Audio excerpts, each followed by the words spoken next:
Welcome back to my channel. As you can see, I am back in America. I wanted to make like a closing video, basically giving you guys the ins and outs of how everything was.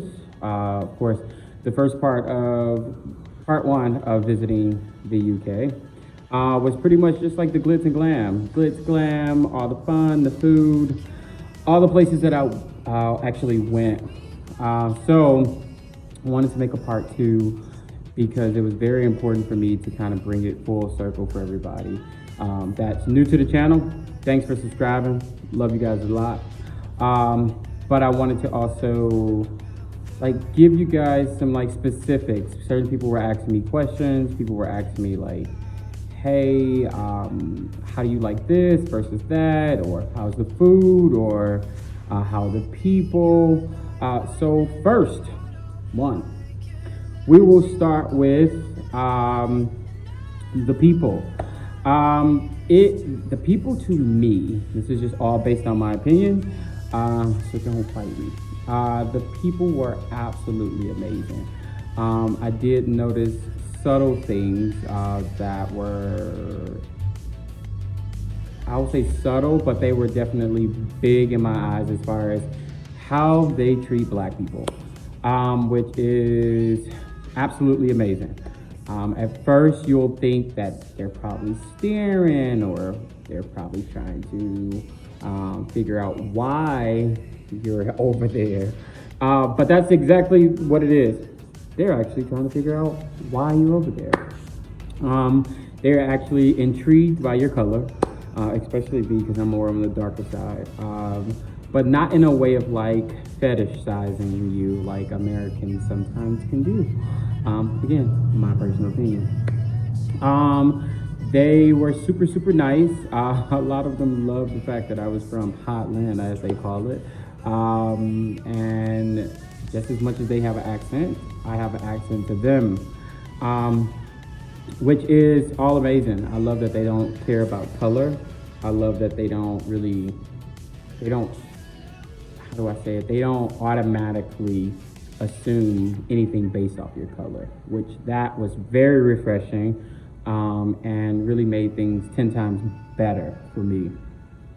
Um, second, I would have to say is the food. Kind of the most important, right? The food to me was absolutely amazing. I am a trainer, as most of you guys know. So the food for me felt a lot healthier. It seems like it had a lot less additives in it. And the portion sizes were correct. When we come to America, for those that are on the channel that are not from America, we have like a lot bigger portions of food when it comes down to how much they're gonna give. They'll give you big gulps instead of the regular size cups, or like what I think is a 12 or 16 ounce. They're giving you like 32 ounces. Excuse me. Um, let's see. I went to Nando's, Sordo's, Dirty Bagels. Also tried fish and chips for the first time with mushy peas, which a lot of people were asking me like, how is it? Was it really good? For me, it was amazing. Like I loved everything that I ate. There wasn't one thing that I had for the entire time I was there that I could actually be like, oh, this was absolutely disgusting. I'll actually have a list of all the restaurants I went to down below so that you can check them out if you're actually visiting the UK. Let's see. Number three. Three would have to be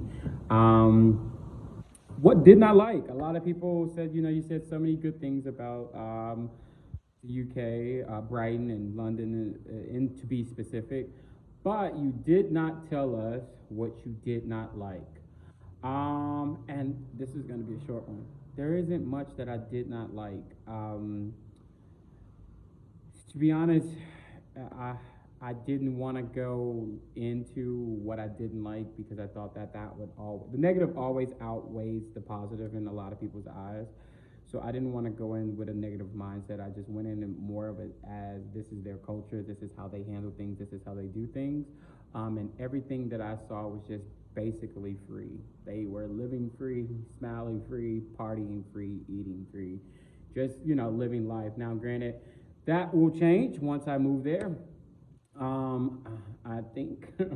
But so for me, it wasn't really any negatives that I would say that I had. Oh, yes, it is. It's one. The one negative that I had is that here in America, we actually more so focus on like at night, you're used to like raccoons or possums or deer maybe.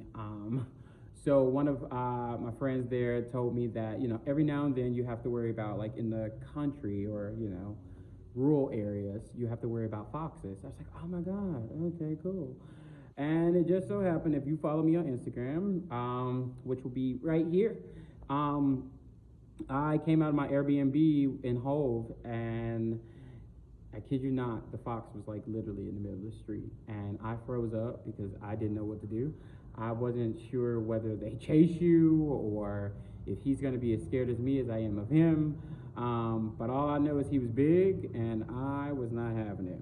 Luckily, he did run, and I was able to go to my other Airbnb to actually get my things to go to my new Airbnb, which is another time, another story.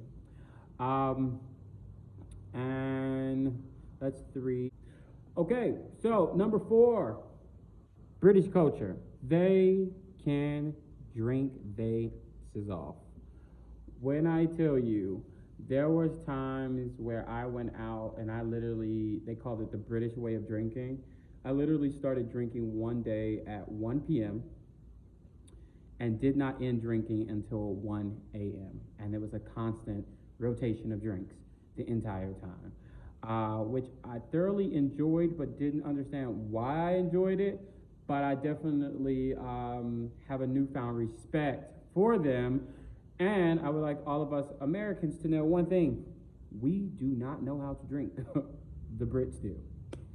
Um, Last but not least, which of course I think is very common, driving on the other side of the road. I have said this a million times, and I think I said it a million times when I was over there.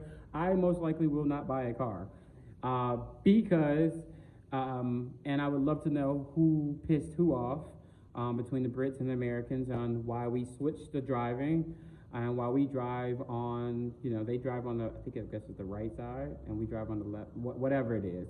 It throws me off.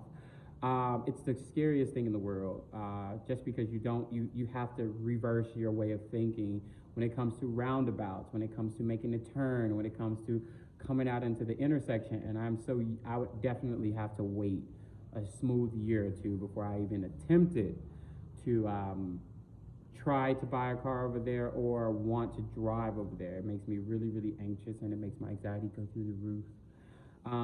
That was one of the scariest things. But I don't see a need for a car there. I really don't. For me, it was a lot more fun catching public transit than it would be if I had a car. I think I probably would have just left the car at home, because parking in Hove or in Brighton was absolutely crazy. It gives you more of a New York vibe when you're trying to park.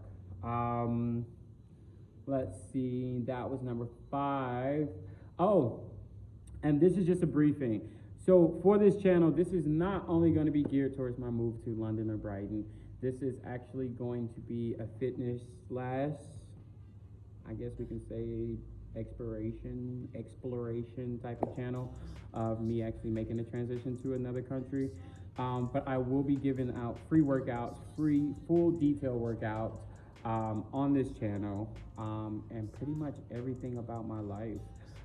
So I wanted to come to you guys, talk to you guys, let you guys know that I am back in America, not for long, because I'll actually be going back to Hove in January.